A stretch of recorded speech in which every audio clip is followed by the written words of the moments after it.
Welcome, Dr. James Beckett, Sports Card Insights, here with Joe Davis, Got Baseball Cards. Thanks sponsors, Topps, Panini, Upper Deck, Heritage Auctions, Sargent & Scott Auctions, Mike Stadium Sports Cards, Burbank Sports Cards, ComC.com, and Beckett Media, Beckett Grading, Beckett Authentication.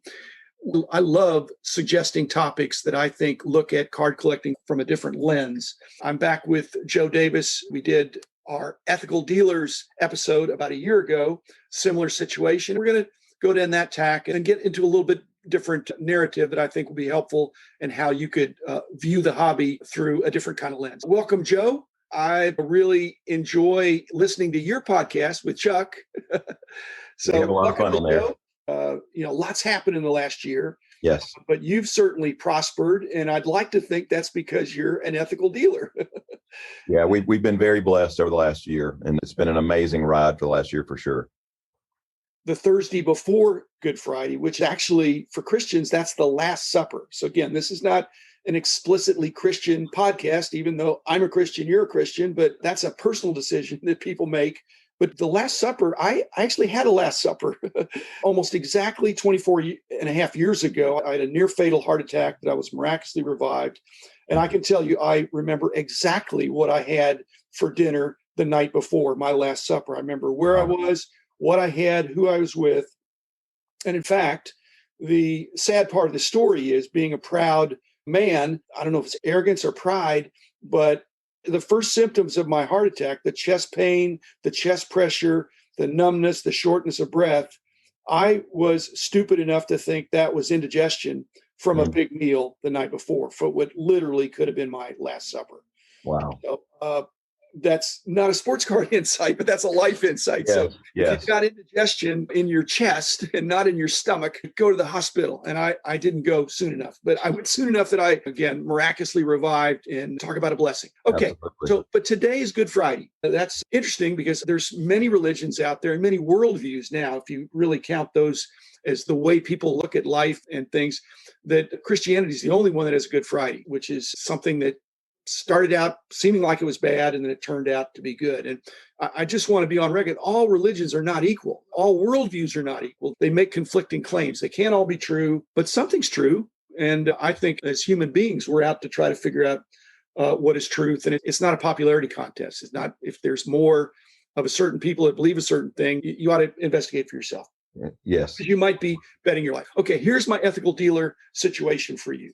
You've got a longtime customer, and they come to you and they say, I've just been diagnosed with pancreatic cancer.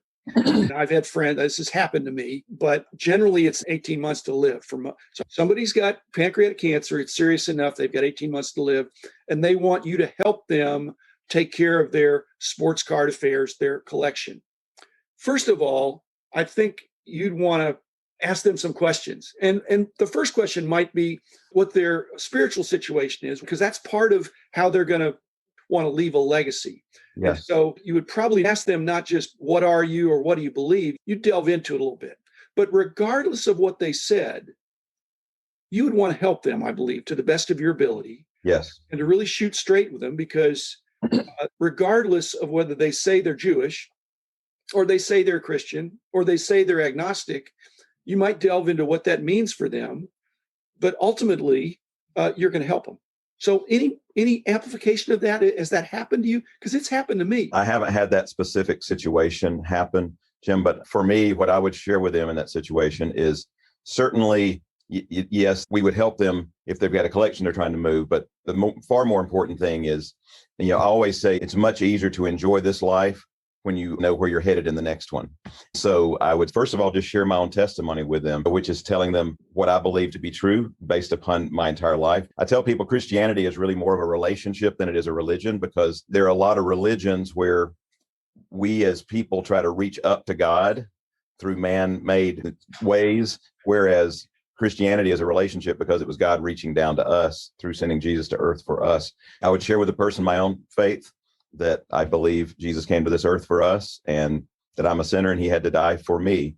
And I accepted that truth and accepted him as my savior, and asked them, do you have that belief? Do you have any belief? And try to walk them through that understanding, because that's the most important thing I could share with someone who has a terminal condition. But again, you would help them. And yes. the way you would help them might not be very different. If they don't believe there's a heaven and a hell, regardless, you can't take it with you.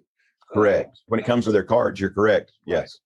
If you're trying to leave a legacy and you want to bless your family, it's good for a collector that has a sizable collection to go to a trustworthy dealer. Yes, for sure. And yeah, okay. So yeah, Jim, on that point, I've got a dear friend who has a huge collection, and he's already got it in his will.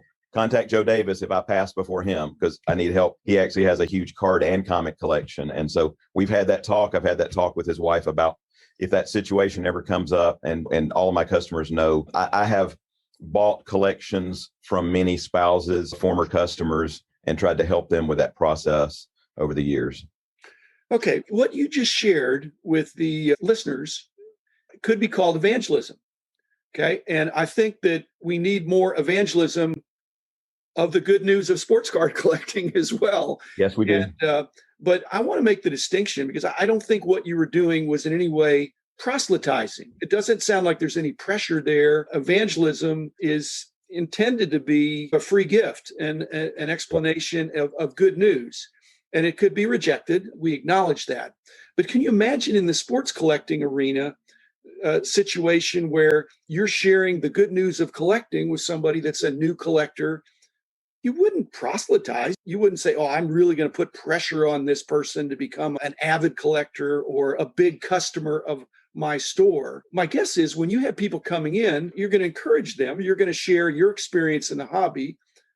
But again, it just doesn't pay off for Christianity or for sports card collecting if we try to proselytize our way into convincing people to be serious collectors. They may or they may not. Do you have that situation, or do people you're putting pressure on them for either one of the things? Yeah, it's funny, Jim. In the state of the market today in 2021, people come in the door begging for information because they want to spend money with us. It's very different from 20 years ago, where you almost feel like I need to give them a sales pitch to get them to buy something. That's not at all the case in our market. So it's very easy right now that we believe our responsibility to collectors is just to educate them. We show them what's available. We guide them in the hobby, then ultimately put the ball in their court, let them make the decisions as to what they want to purchase. We never do a hard sell, because I believe in this hobby. I believe how strong this hobby is. I believe it as an investment vehicle. And we just try to provide good, solid education and advice, guide collectors along, and then let them make the decisions. I never try to force a card or force a box on anyone, because there's plenty of options out there for people to pick from. As we said, this is one time of the year where I'm going to use some Christian speak and try to tie it in with parallels with collecting. But what it sounds like is you're making disciples, which is what the command is in the Bible, to not to make converts, but to make disciples. And disciples are active, they're learning, they're involved, they're growing. And that sounds like what you're doing. You're making disciples, again, not in the Christian sense necessarily, but in the card collecting sense, because they want to be part of this. They Right. want to be active, growing, learning, and you're going to help them with that. Again, that's part of the biblical command, but I think it applies. It certainly does. Yeah, my desk is covered with notes about phone calls that people I need to return calls to who just want advice, who just want guidance. Try to get to as many as I can each day. But in this ever-growing hobby, you're correct. I never think of it as discipling, but it's certainly educating, and mentoring is a huge part of what I do in the business now, is helping men. And I love it. Plenty of people had to mentor me over the years. I love helping mentor others and guide them along and give them guidance. Much as you said, in Christianity, I've been blessed to help mentor others in their walk with Christ. It is a very interesting, unique parallel that you brought up, that we, as those who've been in the hobby for decades, get to bring others along, educate them, guide them in their collecting. Okay, so you see the similarity. Okay, I'm going to keep stretching here. All right. Another Christian concept is called tithing. Okay, it's a little more Old Testament than New Testament. So Christians and Jews would both share that understanding of giving 10% to the church, let's say. Do you think tithing is in conflict with collectors who are trying to scrape up their money to devote more money to card collecting? Because card collecting can be as expensive or as cheap as you want it to be, but prices are getting up there.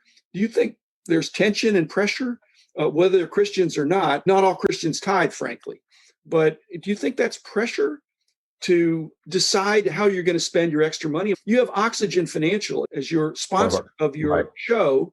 and you're supposed to save and invest, but tithing is part of it. Do you feel competition personally, or have you had people discuss that with you? Because it just seems like with a bull market now, you're thinking, wow, I want to put every dollar I can into cards. Ultimately, I think it comes down to having balance in your life. And I certainly believe in the principle of giving back to the Lord, because ultimately everything is his anyway. My business, my home, everything that he's blessed me with ultimately came from him anyway. So I do believe in the principle of giving back, and I do give back to different ministries and specifically through my local church. And I believe in what they are doing in our community to minister to others. I certainly believe in that principle and apply it in our lives. And I get your point. For some people, it's, hey, I feel like I need every dollar for my mortgage. And some say, I need every dollar to invest in Zion Williamson cards or whatever. So, I think it just goes to personal discipline of saying, I believe giving back is vital and it's important, regardless of what opportunities are out there. I never pour every last penny into the business or into investing or whatever. So that's what I advise others to do. Giving back, I think, is great. It's been said, to get into political aspect, that the government has no money. They only have our money, and they're moving it around. It's the same thing a little bit sometimes with a tithe or with your donations. If you're giving it to the church or you're giving it to some ministry or some nonprofit, it doesn't usually stay there. It's churned, it's recycled back, it's redistributed based on people that need it. Christianity is not the only religion that has a pay it forward aspect. Right. But I think that's what's really been positive about our industry, is that it is good news. It's something that even in the dormant years where things weren't as good, there still was a remnant, a core group of people that said, hey, this is really great. We're not doing it because it's popular.